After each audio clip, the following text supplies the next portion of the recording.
SIR देश के 12 राज्यों में हो रहा है, तो एसआईआर का सबसे ज़्यादा विरोध बंगाल में हो रहा है। ममता बनर्जी का कहना है कि एसआईआर को अगर नहीं रोका गया तो मैं भाजपा की नींव हिला दूंगी, देश को हिला दूंगी। तो क्या कहेंगे एसआईआर को लेकर, जिस तरह से ममता बनर्जी विरोध कर रही हैं? बहुत बड़ी बड़ी बातें कर रही हैं ममता बानो जो हैं। कभी कहती हैं राजनीति को हिला दूंगी, देश को हिला दूंगी। मतलब इन्हें मालूम नहीं है देश की गद्दी के इस समय गृह मंत्री कौन है हमारे? अमित शाह जी। क्या वो इन धमकियों से डरने वाले हैं? वो तब नहीं डरे जब 370 हटानी थी, जब ये धमकियां दी जाती थी। 370 को हाथ लगाया तो भारत का तिरंगा पकड़ने वाला कोई नहीं होगा। एक पंछी भी मरा हो तो बताओ 370 हट गई। अब ममता बानो जो है उनका बुखलाना जो है वो स्वाभाविक है। रीज़न क्या है? ममता बानो को मालूम है जिस दिन भारत से घुसपैठिया गया उस दिन टीएमसी की कुर्सी भी गई। मतलब घुसपैठिया साफ तो टीएमसी भी साफ, ये दिख रहा है ममता बानो को साफ। तो उसकी बुखलाहट जो है वो इस वजह से सामने आ रही है। और उसका बुखलाहट मतलब इस तरह से होना संभव भी है, क्योंकि जब उसको अपनी कुर्सी जाती दिख रही है तो ममता बानो साम दाम दंड भेद सब कुछ करेगी। उसको ये लग रहा है इस समय तो डू और डाई की सिचुएशन है, करो या मरो। इसलिए वो सरकार को हर रोज धमकियाँ भी दे रही है, इलेक्शन कमिश्नर को पत्र भी लिख रही है, लेकिन अंदर से उसे भी मालूम है कि वो एसआईआर को नहीं रोक सकती। लेकिन ये नौटंकीबाजी करना जो है वो उसकी एक ज़रूरत बन चुकी है, क्योंकि उसे अपने एक विशेष वर्ग को खुश करना है।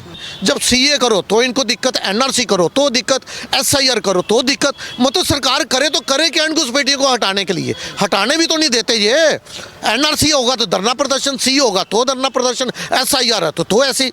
मतलब इनकी नौटंकी जो है वो देश की जनता समझ रही है। देश की जनता को समझ आ चुका है कि देश के साथ कौन है। जी जो मुझे बताइए, ये इंडिया अलायंस वाले जब घुसपैठियों का साथ देंगे, रोहिंग्यों के लिए आंसू बहाएंगे, आतंकवादियों के लिए आंसू बहाएंगे, देश की सेना के ऊपर प्रश्न चिन्ह लगाएंगे, उनसे सबूत मांगे जाएंगे, तो फिर बोलेंगे वोट चोरी हो गए।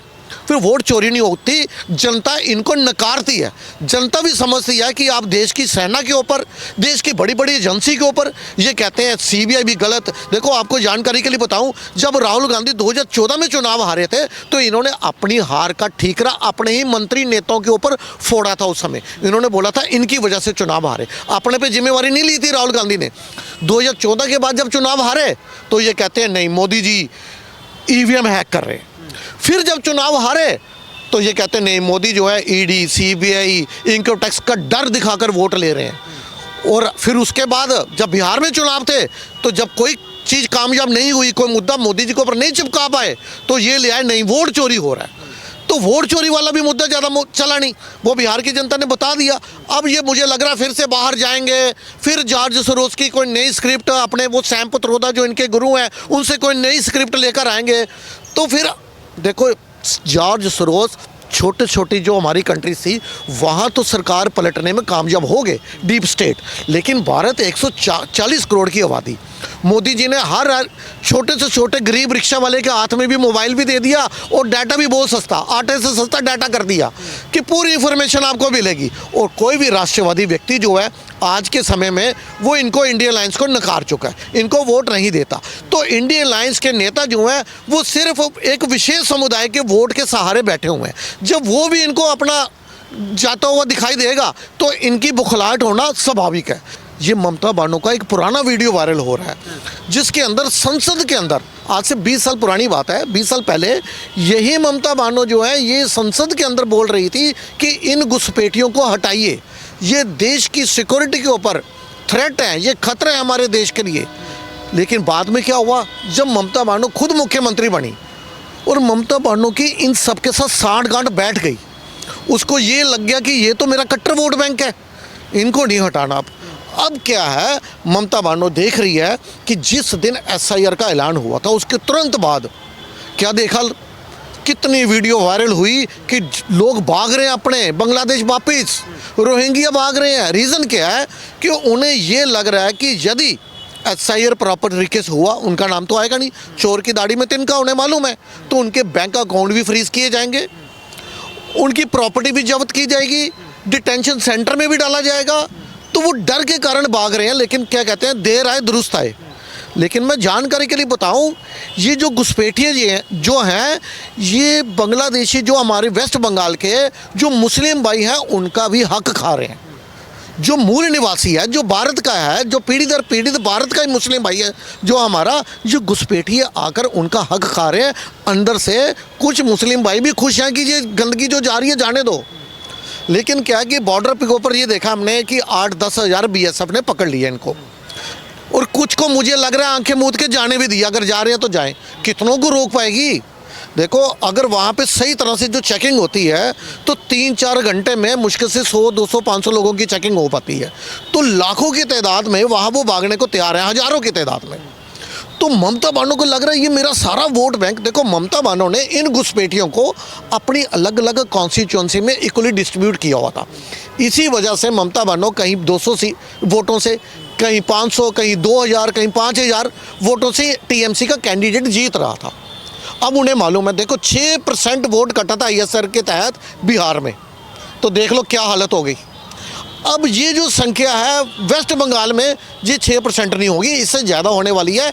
इवन कि अधीर रंजन चौधरी, उन्होंने प्रेस कॉन्फ्रेंस करके, वो तो कांग्रेस के हैं, वो तो NDA के नहीं है, उन्होंने प्रेस कॉन्फ्रेंस करके ये बताया था कि पश्चिम बंगाल के अंदर 35 से 40 लाख फर्जी वोटर हैं। ये तो वही बोल रहे हैं अधीर रंजन चौधरी जो विपक्ष के नेता थे, इंडी। देखो, वो जो हैं वो क्या थे, कांग्रेस के अध्यक्ष रहे हैं। अगर वो इस तरह का प्रश्न उठा रहे हैं तो क्या SIR नहीं होना चाहिए? ये कोर्ट में जाते हैं ऐसे, सुप्रीम कोर्ट। मुझे समझ नहीं आता सुप्रीम कोर्ट ऐसी याचिका एक्सेप्ट कर कैसे लेता है। SIR होना इसी का एक संवैधानिक अधिकार है। हाँ, SIR होने दीजिए। यदि आपको SIR में कुछ त्रुटियां मिलती हैं, कुछ कमियां मिलती हैं, SIR गलत हुआ, तो फिर आप सुप्रीम कोर्ट का दरवाज़ा खटखटा सकते हैं। सुप्रीम कोर्ट को फिर इनकी याचिका को एंटरटेन करना चाहिए। लेकिन पहले SIR होने दो। ये हो सकता है, वो हो सकता है, ये पॉसिबिलिटी है, वो परसेप्शन के बेसिस पे अज्यूम करके उसके ऊपर लांछन लगाया जा रहा है। SIR पहले नंबर पे ना, इसका SIR नाम रखना नहीं चाहिए। ये स्पेशल इंटेंसिव रिवीजन एक आम नागरिक को समझ नहीं आती। इसका ये बोलें कि ये वोटर प्यूरिफिकेशन होने जा रहा है, वोटर का शुद्धिकरण होने जा रहा है। इस तरह से अगर इजी सा कुछ ऐसा नाम जो एक आम नागरिक को भी समझ आए, वो इलेक्शन कमिश्नर को रखना चाहिए था। SIR को बदल के कि वोटर का शुद्धिकरण करने जा रहा है इलेक्शन कमिश्नर, तो आम जनता समझ आता है शुद्धिकरण करने जा रहा है तो ठीक है। देखो, अभी आधार कार्ड का जो डाटा सामने आया, जो आधार कार्ड का इलेक्शन कमिश्नर के सामने 1 हफ्ते पुरानी बात है, उन्होंने ये बताया कि 30 लाख ऐसे आधार कार्ड होल्डर हैं जो मृत्यु पाए गए हैं, लेकिन नाम उनका चल रहा है। और 12-13 लाख ऐसे भी थे जिन्होंने आधार कार्ड नहीं बना रखा था। तो 30 लाख संख्या कम है। जो अभी सभी ने देखा सोशल मीडिया पे कुछ दिन पहले कैसे आधार कार्ड, इलेक्शन कार्ड, इन सभी इंपॉर्टेंट डॉक्यूमेंट्स के बोरे भरकर कैसे तालाब में फेंके गए थे, जो सभी सोशल मीडिया भाइयों ने दिखाया टीवी के ऊपर कि इतने मतलब बोरे के बोरे भरकर आधार कार्ड फेंके जा रहे हैं। और इनके ऊपर अगर प्रश्न पूछो कि क्यों फेंके जा रहे हैं, वहाँ की सरकार का दायित्व है कि वो बताए जनता को क्यों इतने फेक कार्ड सामने आ रहे हैं। लेकिन ये उनके पक्ष में खड़ी हो रही है ममता बानो जो है। देखो, सभी को मालूम है अभी बिहार में SIR हुआ, 65 लाख वोटों के जब बताया गया सुप्रीम कोर्ट में कि इतने वोटर्स के नाम काटे गए हैं, 65 लाख में से 65 वोटर नहीं सामने ला पाए राहुल गांधी। यदि आपको इतने सच्चे थे, आप उनमें से कुछ 100-200 ऐसे वोटर्स जिनके गलत नाम काटे गए हैं, आप संसद भवन के बाहर ले आते, आप दिल्ली के जंतर मंतर पे उनसे धरना प्रदर्शन करवाते कि ये देखिए सैकड़ों की तादाद में बिहारी वासी आए हैं जिनका गलती से नाम काट गया है, जिनका SIR ने जानबूझकर नाम काटा। देखो, नाम कटने का मतलब ये नहीं है वोटर को कम होना। सबसे अधिक आपको मालूम है इस समय जो वहाँ इलेक्शन हुआ है, कितनी बड़ी संख्या में वोटर सामने आए हैं। सबसे अधिक जो है परसेंटेज वाइज देखा जाए तो इस समय वोटर ज़्यादा आए हैं सामने। और किशनगंज के अंदर अगर देखूँ तो 42 या 43,000 वोटर्स के नाम कट गए। उसके बावजूद किशनगंज की सीट वो कांग्रेस जीती है। तो ये क्यों बोला जा रहा है कि हमारे वोटर्स के नाम काटे जा रहे हैं? मुझे बताइए, कोई पॉलिटिकल पार्टी क्या मीडिया के सामने ऐसे बोल सकती है कि ये मेरे वोटर हैं? क्या आपने शपथ पत्र पे साइन करवा रखा जी आपके वोटर हैं? तो कोई भी पॉलिटिकल पार्टी, ये सुप्रीम कोर्ट को इसकी ऊपर एक्शन लेनी चाहिए कि आप ऐसे कैसे बोल रहे हो कि ये आपके वोटर हैं, आपको कैसे मालूम? कोई वोट डालने जाता है तो क्या बता के जाता है? जहाँ आपने उनसे शपथ पत्र साइन करवा रखा है कि आप में वोट डालोगे। लेकिन ये देखो, ये सभी को मालूम है कि घुसपैठिए जो हैं वो किसके वोट बैंक है, वो इंडियन अलायंस के वोट बैंक है। तो यदि घुसपैठिया वापस जाएगा, इसके ऊपर अखिलेशुद्दीन भी सामने आ रहे हैं, राहुल खान को भी मिर्ची लग रही है, खाली ममता बानो को नहीं लग रही। लेकिन उन्हें मालूम है कि इसके बाद जब यूपी में 2027 में चुनाव होंगे तो जो अगर वहाँ भी वोटर्स का शुद्धिकरण किया जाएगा, जो बाहर से इन्होंने अलग अलग राज्यों से वहाँ पे बसाए हुए हैं कुछ, देखो सभी को मालूम है जो घुसपैठिया है 2014 से पहले ही ज़्यादातर आया हुआ है। उसके बाद राज्य सरकारों की मिली भगत से, जैसे ईस्ट की तरफ चले जाएं आप, वहाँ से म्यांमार से भी आ जाता है। अगर राज्य सरकार मिल जाए, देखो बीएसएफ को ज़्यादा अधिकार नहीं दिया जा रहा। यदि एसआईआर होगा, टीएमसी जाएगी, बीजेपी की गवर्नमेंट वेस्ट बंगाल में बनेगी। इसका सबसे ज़्यादा फ़ायदा क्या है कि जो बीएसएफ को अपनी निगरानी दायरा बढ़ाने के लिए उसको स्पेस ज़्यादा मिलेगी। उन्होंने टीएमसी गवर्नमेंट से बार बार रिक्वेस्ट करती रही बीएसएफ कि हमारी जो निगरानी का जो दायरा है वो बॉर्डर के आसपास 10 किलोमीटर के अंदर है, वो सीमित है, उसको बढ़ाया जाए, उसको 150-200 किलोमीटर तक किया जाए। अलग अलग जगह बीएसएफ अपनी चौकियाँ बनाए ताकि ये जो घुसपैठिया जो आ रहा है और अच्छी तरह से वहाँ पे फेंसिंग हो। देखो ये सभी पॉलिटिकल पार्टीज़ को मालूम है वोट चोरी नहीं हो सकती। कोई एक सबूत, कोई एक रास्ता वोट चोरी का जो ये सुप्रीम कोर्ट में बताएं। देखो अभी इलेक्शन कमिश्नर ने बोला था राहुल गांधी को, आप सत्यापन कीजिए, लिखित रूप में हमें कंप्लेंट दीजिए। हिम्मत नहीं थी राहुल गांधी की इलेक्शन कमिश्नर को, जब सुप्रीम कोर्ट में चले जाते। जब इन्होंने पहले एटम बम फोड़ा था उस समय आपके जैसे पत्रकार भाई ने पूछा था कि आप इतने पुख्ता जो सबूत दिखा रहे हो तो क्या आप सुप्रीम कोर्ट जाओगे? तो राहुल गांधी ने कहा था नहीं, मेरा काम लोकतंत्र बचाने का नहीं है। कितना मूर्खतापूर्ण आंसर था उसका, उत्तर था ये। राहुल गांधी जो संविधान हमेशा अपनी लाल किताब दिखाते रहते हैं, वो ये बोल रहे थे कि उनका काम संविधान बचाने का नहीं है। हिम्मत नहीं है लिखित में देने के लिए, क्योंकि इन्हें मालूम है कि सुप्रीम कोर्ट के ऊपर इस तरह की नौटंकी नहीं चलेगी, वहाँ सबूत चलते हैं। और ये जो सबूत मीडिया के आगे दिखा रहे थे, ऐसे सबूत तो एक दिन भी नहीं टिकेंगे सुप्रीम कोर्ट के आगे, क्योंकि उसकी पूरी जानकारी दी जाएगी। तो राहुल गांधी या इंडिया अलायंस को मालूम है सुप्रीम कोर्ट ये नहीं जाएंगे, इलेक्शन कमीशन में कंप्लेंट नहीं करेंगे, सिर्फ जनता के आगे जो झूठ परोसेंगे। और जनता भी अब इतनी समझदार हो चुकी है, बिहार चुनाव ने तो बता ही दिया। अभी मालूम है इंडियन अलायंस को कि ये जो घुसपैठिया जो है, मैंने अभी बताया 6% एसआईआर में नाम गए बिहार के अंदर, और जब वेस्ट बंगाल में होगा तो ये संख्या 6% नहीं होगी, ये 12 भी हो सकती है, 18 भी हो सकती है, इससे बढ़कर ही होगी।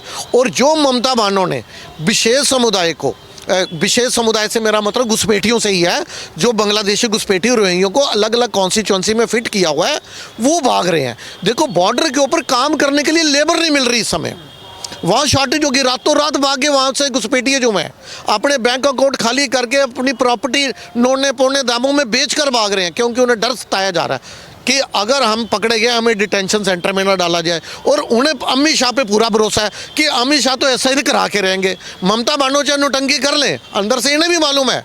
लेकिन घुसपैठियों को मालूम है कि वो किस तरह से घुसे थे। अब बार बार जब मीडिया में आते हैं लोग ये बोलते हैं आए कैसे। अरे भाई साहब आप पहले ये बताइए, जा रहे हैं आप, खुश हो या नहीं हुए? आए कैसे भी आगे? वो मैंने अभी पहले आपको बताया कि राज्य सरकारों की साठ गांठ से ही वो अंदर आने में कामयाब हुए, और 2014 से पहले के ज़्यादातर आए हैं, उसके बाद में तो नाम मात्र आए हैं। देखो अगर एसआईआर के तहत नाम कटा होता तो बिहार की जनता ने आईना दिखा दिया। इस झूठे गठबंधन को, ये इंडी ठगबंधन जो झूठा ठगबंधन जो बना था, इसको आईना दिखा दिया बिहार के चुनाव में जनता ने, वहाँ की गरीब जनता ने। देखो बिहार के अंदर तो नहीं बोला जाता कि बहुत ही डेवलप्ड स्टेट है, वो तो कह रहे हैं कि प्रेशर डाला जा रहा है, बीएलओ की मौत हो रही है, इसे रोक देना चाहिए एसआईआर को। देखो बीएलओ की अभी जांच चल रही है। अभी मैं आपको बताऊं कि अभी सूरत के अंदर एक बीएलओ महिला थी, उसका शव मिला घर के अंदर सुबह, तो उसके तुरंत बाद इंडी ठगबंधन वालों ने सोशल मीडिया पे फैला दिया एक और बीएलओ ने आत्महत्या कर ली।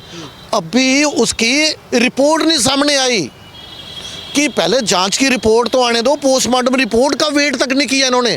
बाद में पता चला कि वो जो बीएलओ महिला थी सूरत की, वो सुबह जब अपने वॉशरूम जब गई तो अंदर जो गैस का गीज़र था वहाँ पे कार्बन मोनोऑक्साइड लीकेज हो रही थी, दम घुटने के कारण उसकी मौत हुई। लेकिन सोशल मीडिया पे मतलब मौत पे राजनीति कर रही है ये पार्टीज, तुरंत फैला दिया। एक ठीक है, एक व्यक्ति का बीएलओ का मैंने देखा वीडियो जो वायरल हो रहा है, जिसने ये बोला कि मेरे ऊपर अधिकारियों का प्रेशर था, ठीक है, लेकिन उसके अंदर उसने एसआईआर का जिक्र नहीं किया। एसआईआर को तो जोड़ा गया है इंडी ठगबंधन के द्वारा। जो वीडियो जो सामने आई है उसके अंदर एसआईआर का नाम नहीं है, उसके अंदर बीएलओ ने ये कहा मुझके ऊपर मेरे पे दबाव था।